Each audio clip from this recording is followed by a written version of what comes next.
Chapter 1. The Treasure House Within You. Infinite riches are all around you if you will open your mental eyes and behold the treasure house of infinity within you. There is a gold mine within you from which you can extract everything you need to live life gloriously, joyously, and abundantly. Many are sound asleep because they do not know about this gold mine of infinite intelligence and boundless love within themselves. Whatever you want, you can draw forth. A magnetized piece of steel will lift about 12 times its own weight, and if you demagnetize this same piece of metal, it will not even lift a feather. Similarly, there are two types of men. There is the magnetized man who is full of confidence and faith. He knows that he is born to win and to succeed. Then there is the type of man who is demagnetized. He is full of fears and doubts. Opportunities come and he says, I might fail. I might lose my money. People will laugh at me. This type of man will not get very far in life because if he is afraid to go forward, he will simply stay where he is. Become a magnetized man and discover the master secret of the ages. The master secret of the ages. What, in your opinion, is the master secret of the ages? The secret of atomic energy, thermonuclear energy, the neutron bomb, interplanetary travel? No, not any of these. Then what is the master secret? Where can one find it and how can it be contacted and brought into action? The answer is extraordinarily simple. This secret is the marvelous, miracle-working power found in your own subconscious mind, the last place that most people would seek it. The marvelous power of your subconscious. You can bring into your life more power, more wealth, more health, more happiness, and more joy by learning to contact and release the hidden power of your subconscious mind. You need not acquire this power, you already possess it, but you want to learn how to use it.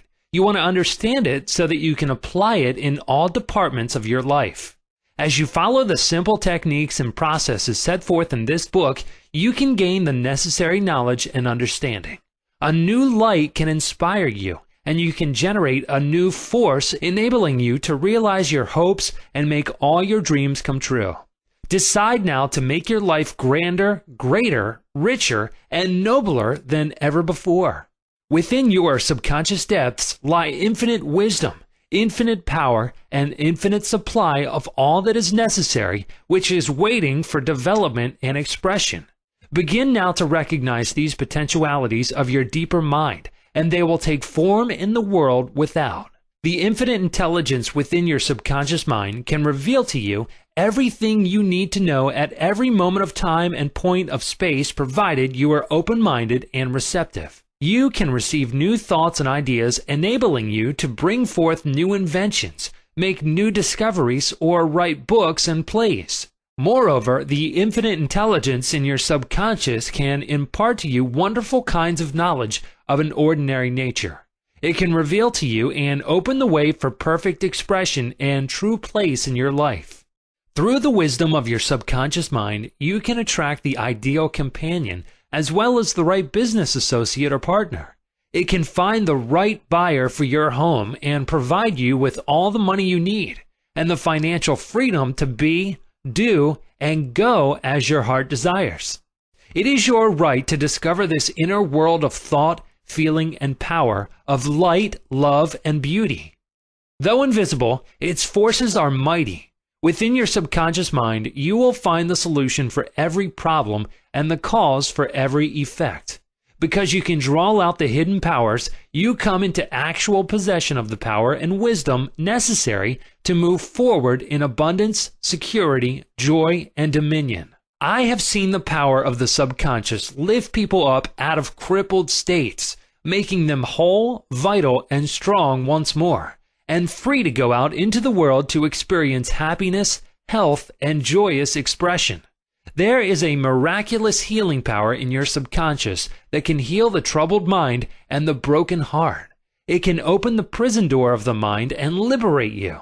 It can free you from all kinds of material and physical bondage. Necessity of a working basis. Substantial progress in any field of endeavor is impossible in the absence of a working basis, which is universal in its application. You can become skilled in the operation of your subconscious mind. You can practice its powers with a certainty of results in exact proportion to your knowledge of its principles and to your application of them for definite specific purposes and goals you wish to achieve. Being a former chemist, I would like to point out that if you combine hydrogen and oxygen in the proportions of 2 atoms of the former to 1 of the latter, water would be the result. You are very familiar with the fact that 1 atom of oxygen and 1 atom of carbon will produce carbon monoxide, a poisonous gas. But if you add another atom of oxygen, you will get carbon dioxide, a harmless gas, and so on throughout the vast realm of chemical compounds. You must not think that the principles of chemistry, physics, and mathematics differ from the principles of your subconscious mind. Let us consider a generally accepted principle. Water seeks its own level. This is a universal principle which is applicable to water everywhere. Consider another principle. Matter expands when heated. This is true anywhere at any time and under all circumstances. You can heat a piece of steel and it will expand regardless whether the steel is found in China, England, or India. It is a universal truth that matter expands when heated. It is also a universal truth that whatever you impress on your subconscious mind is expressed on the screen of space as condition, experience, and event. Your prayer is answered because your subconscious mind is principle, and by principle I mean the way a thing works. For example, the principle of electricity is that it works from a higher to a lower potential. If you do not change the principle of electricity when you use it, but by cooperating with nature, you can bring forth marvelous inventions and discoveries which bless humanity in countless ways. Your subconscious mind is principle and works according to the law of belief. You must know what belief is, why it works, and how it works. The law of your mind is the law of belief. This means to believe in the way your mind works, to believe in belief itself. The belief of your mind is the thought of your mind. That is simple, just that and nothing else. All your experiences, events, conditions, and acts are the reactions of your subconscious mind to your thoughts. Remember, it is not the thing believed in, but the belief in your own mind which brings about the result. Cease believing in the false beliefs, opinions, superstitions, and fears of mankind. Begin to believe in the eternal verities and truths of life, which never change. Then you will move onward, upward, and Godward. Whoever reads this book and applies the principles of the subconscious mind herein set forth will be able to pray scientifically and effectively for himself and for others. Your prayer is answered according to the universal law of action and reaction. Thought is incipient action. The reaction is the response from your subconscious mind which corresponds with the nature of your thought. Busy your mind with the concepts of harmony, health, peace, and goodwill, and wonders will happen in your life. The duality of mind. You have only one mind, but your mind possesses 2 distinctive characteristics. The line of demarcation between the two is well known to all thinking men and women today. The 2 functions of your mind are essentially unlike. Each is endowed with separate and distinct attributes and powers. The nomenclature generally used to distinguish the 2 functions of your mind is as follows: the objective and subjective mind, the conscious and subconscious mind, the waking and sleeping mind, the surface self and the deep self, the voluntary mind and the involuntary mind, the male and the female, and many other terms. You will find the terms conscious and subconscious used to represent the dual nature of your mind throughout this book. The conscious and subconscious minds. An excellent way to get acquainted with the 2 functions of your mind is to look upon your own mind as a garden. You are a gardener and you are planting seeds, thoughts in your subconscious mind all day long, based on your habitual thinking. As you sow in your subconscious mind, so shall you reap in your body and environment. Begin now to sow thoughts of peace, happiness, right action, goodwill, and prosperity. Think quietly and with interest on these qualities and accept them fully in your conscious reasoning mind. Continue to plant these wonderful seeds, thoughts, in your garden of your mind, and you will reap a glorious harvest. Your subconscious mind may be likened to the soil, which will grow all kinds of seeds, good or bad. Do men gather grapes of thorns or figs of thistles? Every thought is, therefore, a cause, and every condition is an effect. For this reason, it is essential that you take charge of your thoughts so as to bring forth only desirable conditions. When your mind thinks correctly, when you understand the truth, when the thoughts deposited in your subconscious mind are constructive, harmonious, and peaceful, the magic working power of your subconscious will respond and bring about harmonious conditions, agreeable surroundings, and the best of everything. When you begin to control your thought processes, you can apply the powers of your subconscious to any problem or difficulty. In other words, you will actually be consciously cooperating with the infinite power and omnipotent law which governs all things. Look around you wherever you live, and you will notice that the vast majority of mankind lives in the world without. The more enlightened men are intensely interested in the world within. Remember, it is the world within, namely your thoughts, feelings, and imagery, that makes your world without. It is, therefore, the only creative power, and everything which you find in your world of expression has been created by you in the inner world of your mind, consciously or unconsciously. Knowledge of the interaction of your conscious and subconscious minds will enable you to transform your whole life. In order to change external conditions, you must change the cause. Most men try to change conditions and circumstances by working with conditions and circumstances. To remove discord, confusion, lack, and limitation, you must remove the cause. And the cause is the way you are using your conscious mind. In other words, the way you are thinking and picturing in your mind. You are living in a fathomless sea of infinite riches. Your subconscious is very sensitive to your thoughts. Your thoughts form the mold or matrix through which the infinite intelligence, wisdom, vital forces, and energies of your subconscious flow. The practical application of the laws of your mind as illustrated in each chapter of this book will cause you to experience abundance for poverty, wisdom for superstition and ignorance, peace for pain, joy for sadness, light for darkness, harmony for discord, faith and confidence for fear, success for failure, and freedom from the law of averages. Certainly there can be no more wonderful blessing than these from a mental, emotional, and material standpoint. Most of the great scientists, artists, poets, singers, writers, and inventors have a deep understanding of the workings of the conscious and subconscious minds. One time Caruso, the great operatic tenor, was struck with stage fright. He said his throat was paralyzed due to spasms caused by intense fear, which constricted the muscles of his throat. Perspiration poured copiously down his face. He was ashamed, because in a few minutes he had to go out on the stage, yet he was shaking with fear and trepidation. He said, "They will laugh at me. I can't sing." Then he shouted in the presence of those behind the stage, "The little me wants to strangle the big me within." He said to the little me, "Get out of here. The big me wants to sing through me." By the big me, he meant the limitless power and wisdom of his subconscious mind, and he began to shout, "Get out, get out.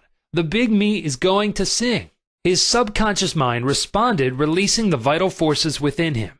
When the call came, he walked out on the stage and sang gloriously and majestically, enthralling the audience.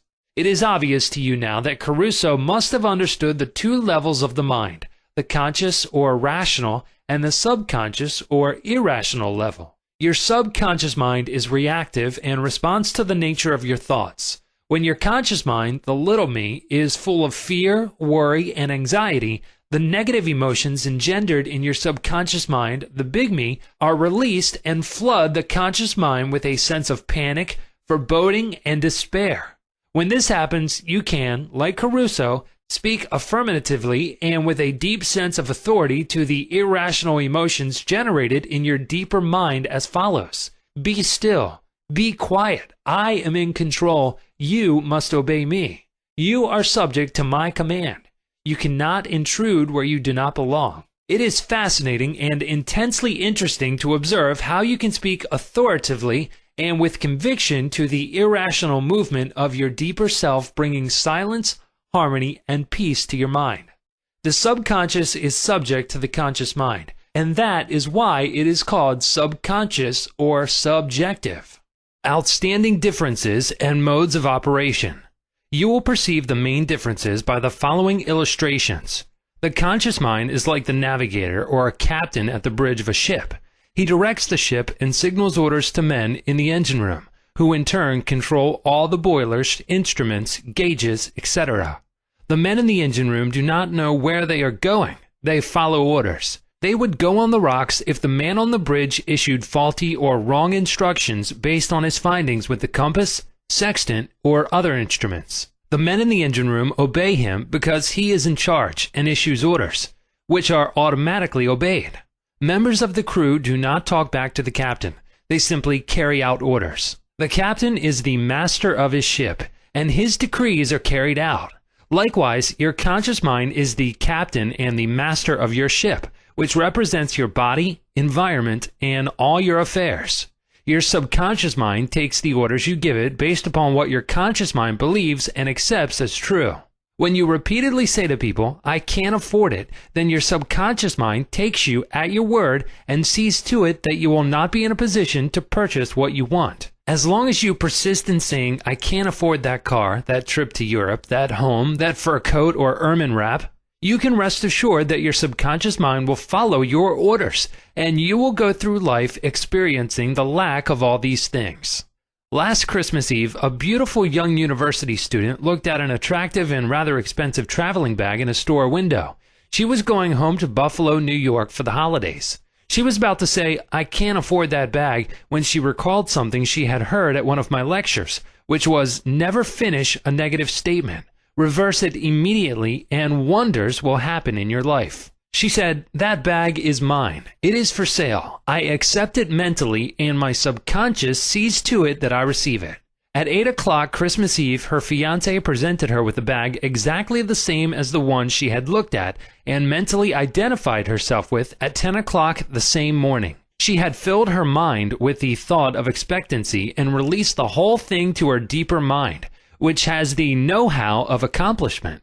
This young girl, a student of the University of Southern California, said to me, "I didn't have the money to buy that bag, but now I know where to find money and all the things I need, and that is in the treasure house of eternity within me." Another simple illustration is this. When you say, "I do not like mushrooms," and the occasion subsequently comes that you are served mushrooms in sauces or salads, you will get indigestion because your subconscious mind says to you, the boss, your conscious mind, does not like mushrooms. This is an amusing example of the outstanding differences and modes of operation of your conscious and subconscious minds. A woman may say, "I wake up at 3 o'clock if I drink coffee at night." Whenever she drinks coffee, her subconscious mind nudges her as if to say, "The boss wants you to stay awake tonight."